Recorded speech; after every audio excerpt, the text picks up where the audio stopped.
Alright guys, TacticalRab again today. Hope you're doing well and enjoying your day so far. The biggest story of the year arrived last night with HECZ and Scump filing a lawsuit against the CDL and Activision Blizzard to the tune of $680 million US.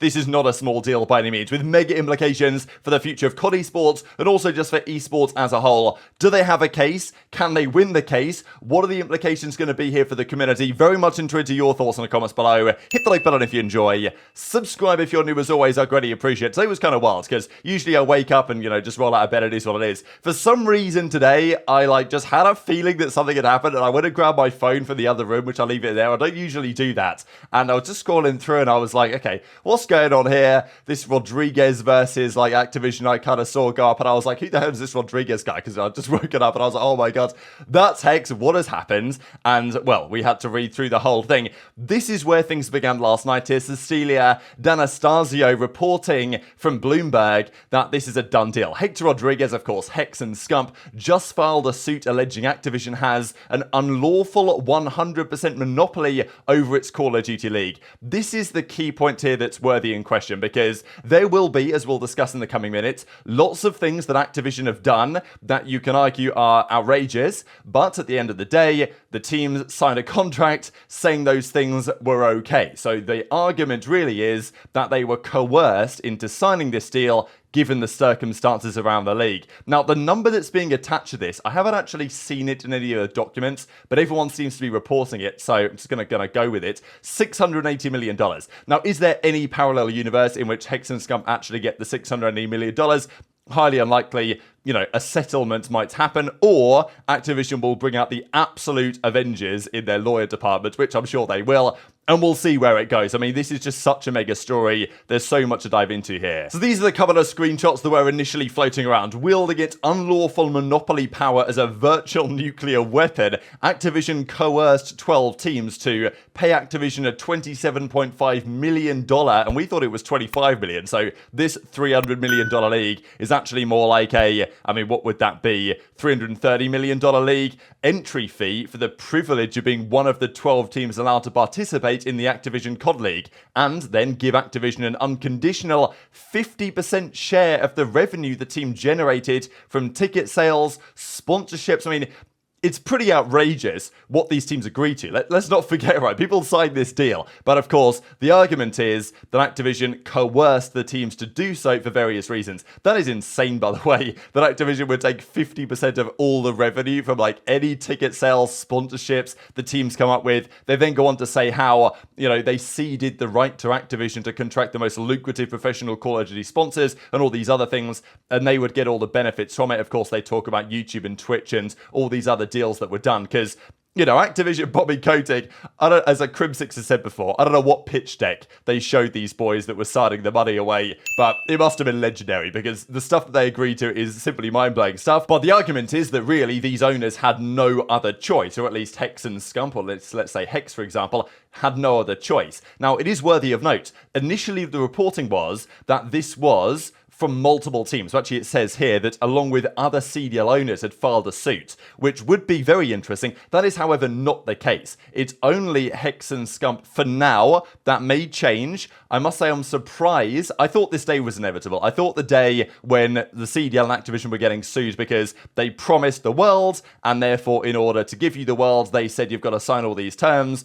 The world's never arrived, and I think this was inevitable. But I'm somewhat surprised that this isn't like a big class action when all the team owners are coming together, because in that case, there would be consequences. In this case, it's two individuals effectively filing their suits. It's HECZ, it's Scump, and then it's HECZ LLC. It's not even technically OpTic, right? And we'll discuss maybe why that could be here in a second, because, I don't know what the implications would be of OpTic being the only team to sue Activision over the Call of Duty League, what that would mean for OpTic Texas and everything. So maybe that's why HECZ and OpTic have kind of been left out of it, and it's just HECZ and his own individual company, HECZ LLC, HECZ and Scump. But as the lawsuit goes on to say, these rent-seeking and trade-restraining contractual provisions impermissibly enriched Activision at the expense of professional COD players and teams that were now under Activision's thumb. So yes, it was then clarified that it's HECZ, it's Scump, it's HECZ LLC suing Activision, no other CDL teams involved in the suit.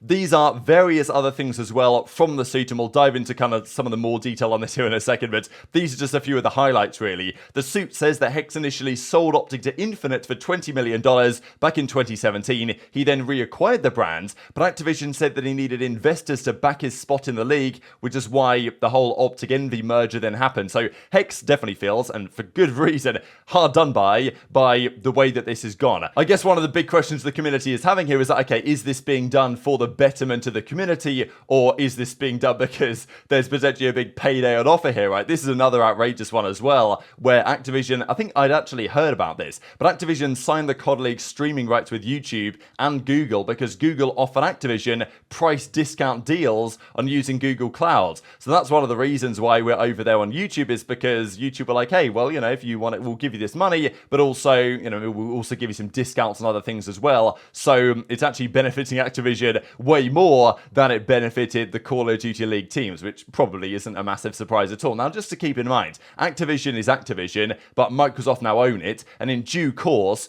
they will probably just become the same thing. But for now, Activision still kind of exist. They were the ones that set this league up. But I'm sure that Microsoft, who now own the whole thing, would have some questions on this. And this is part of the concern really from my side, is that, well, you know, let's say all this happens and Microsoft and Activision just say, you know what, esports doesn't really make us that much money anyway. Look how much hassle it's causing us. Let's just not even bother to support the product at all anymore. And what does that mean for OpTic and these other teams? That is, of course, a major question. I don't have all the answers for you. I'm also not a lawyer either. So take what I say with a big grain of salt. We'll discuss more of it here in a second. Even this, I thought, was kind of remarkable, that Activision bought MLG in 2016 to fully monopolize its esports business. That's what the lawsuit alleges, and is claiming that Activision failed to get permission from the FTC, the Federal Trade Commission, to actually acquire MLG. They say that that was basically an illegal scenario. There was even, I know a couple of guys are pointing out to me as well, as to the reason why Scump might be involved in this is, you know, Scump himself tweeted this out back in 2020, talking about how the CDL made us sign a contract without allowing us to run it by the lawyers to even play in Minnesota. You guys probably remember we talked about this in some depth at the time. So I guess that's the question, like, why is this happening now? Why is Scump exactly getting involved in the lawsuit as well? Because it feels like it would be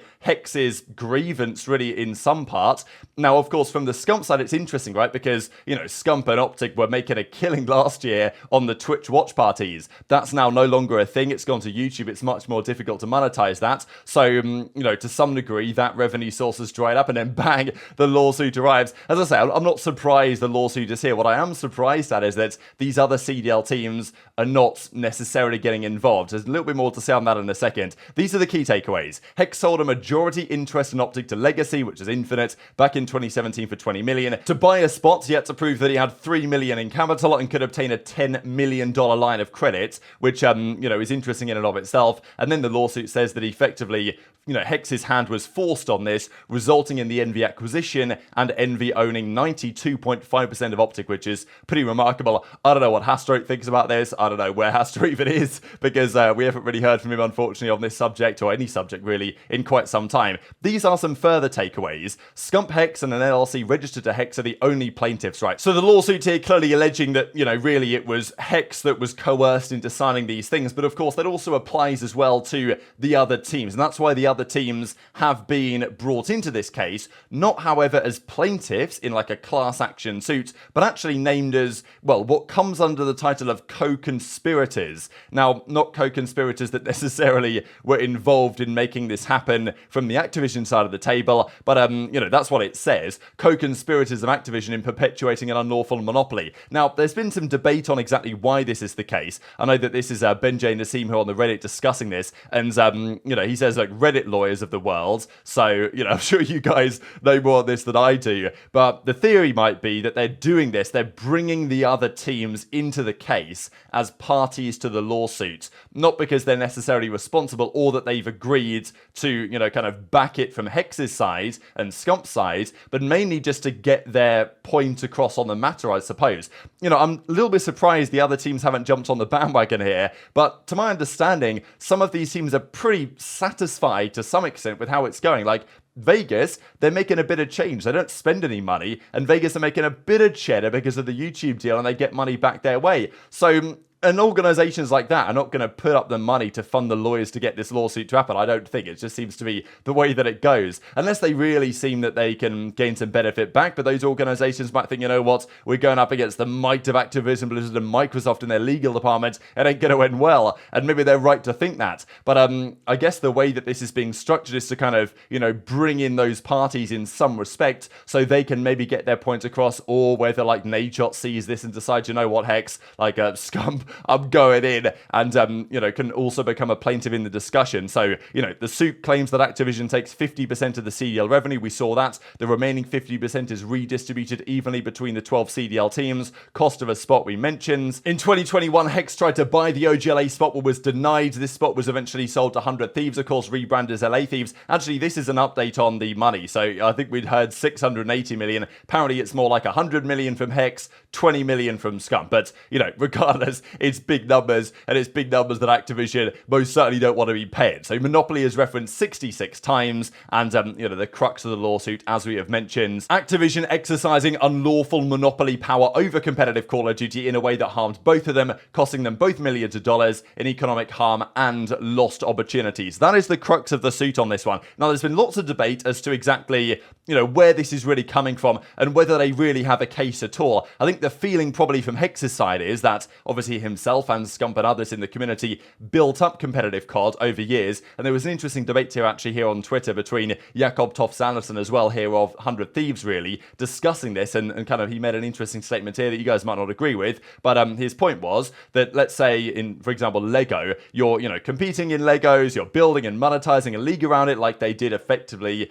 pre-CDL, then the people that own the Legos, they come along, they monopolize the league, they put it behind a massive paywall. You know, is that within their right to do so? And whatever you think about the morality of this, the argument that Christian here was making is that, well, it's the IP rights holder. They own the, you know, they own the game, so they do what they want at the end of the day. And that is the point I'm sure that Activision's lawyers will be making. But from the community standpoint, Hex and Scump, of course, are getting, you know, the mega support of the scene on this, because it's been a lot of frustration among many players. Priestahh, of course, comes out an example and says, like, all the decisions that Activision have made on the CDL side and everything like that have not been for the better. And, you know, they're stepping up, they're taking a stand. Now, why are they taking a stand as a question? Do they see this as better for the esports in the long term? Do they think, well, you know, 100 million in damages, 20 million in damages, that might not be so bad? Because I don't really know what this means for OpTic, and I don't know what this means for the future of competitive cards, especially if they lose the suit. If they win, what does that mean? I don't know. If they lose, I don't know what that means either. This is what Activision say, however, as a response to this, because you might expect them to say something.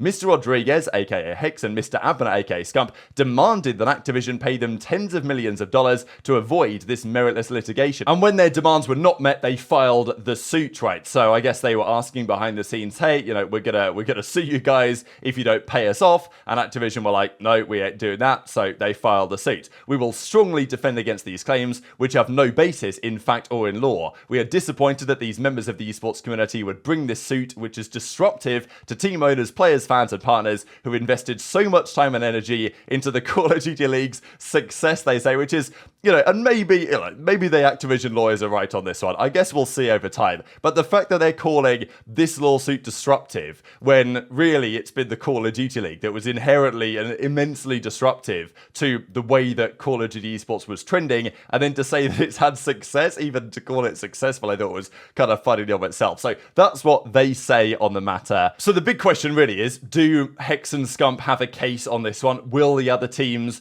jump on the bandwagon as well and also get involved in this suit? Maybe that's the intention. What is the intention from Hex and Scump's side as well?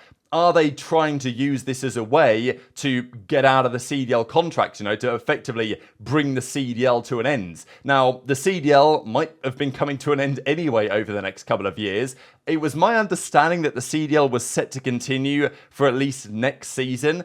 that is probably still the plan, but I don't know if this lawsuit changes much on that. So I don't know if that's kind of the intention here at the end of the day, is to, find a way to maybe settle this suit in some regard and effectively bring an end to the CDL as we know it, and therefore go back to a more open style circuit in, for the benefit of the community. I guess the question would be that this is kind of like an OpTic suit. It's not quite OpTic, but, it's HECZ and Scump at the end of the day. So what does that mean? Now, to be fair, if Activision said, all right, OpTic, you're not allowed to be in the league anymore, then that would be very much proving the monopoly power that they have, arguably, over the state. So I'm not exactly sure they're going to be doing that. But at the same time, are they going to see all this and decide at the end of the day, all right, fantastic, let's just run it back with the Call of Duty World League or whatever?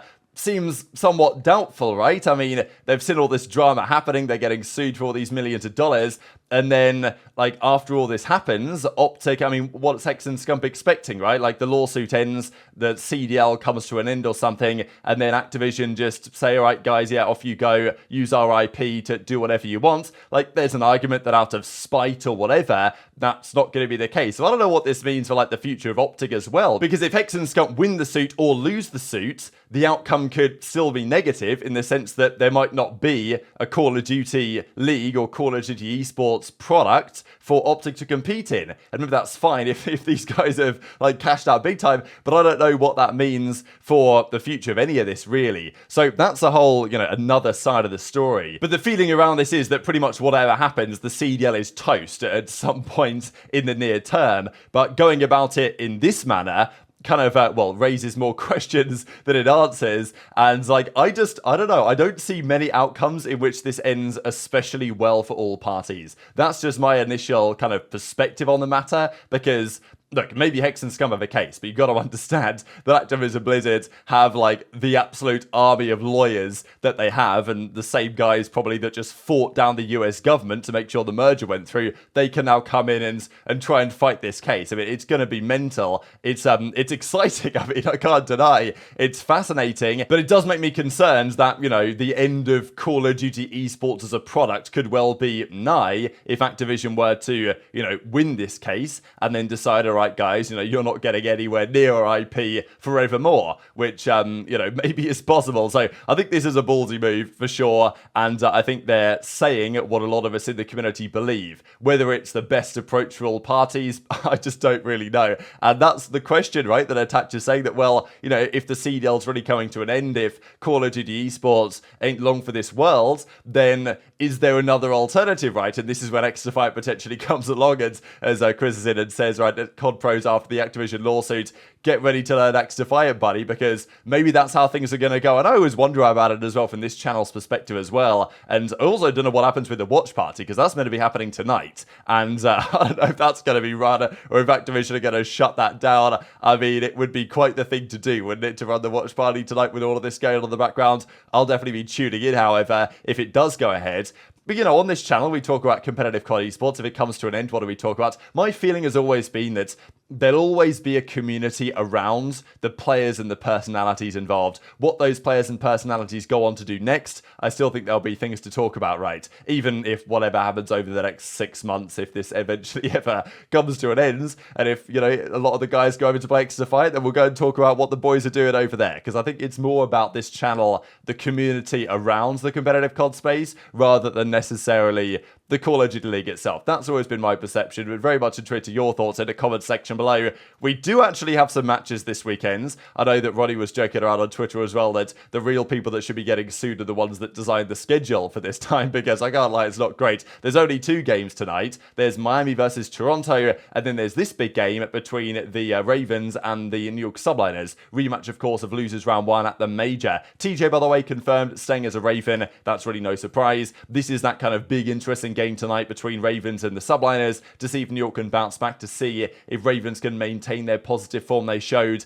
at the Major. But I think that just about might do it for today. So I'm sure there's going to be more talking points. I'm sure there's loads of angles to this that I didn't really cover or consider or analyze in as much detail as maybe I could have done. At the end of the day, I'm not a lawyer. We're going to try our best, and I'm sure there's going to be lots more to say on this over the coming days. So hit the like button if you enjoyed, subscribe if you're new, take care, and I'll see you next time.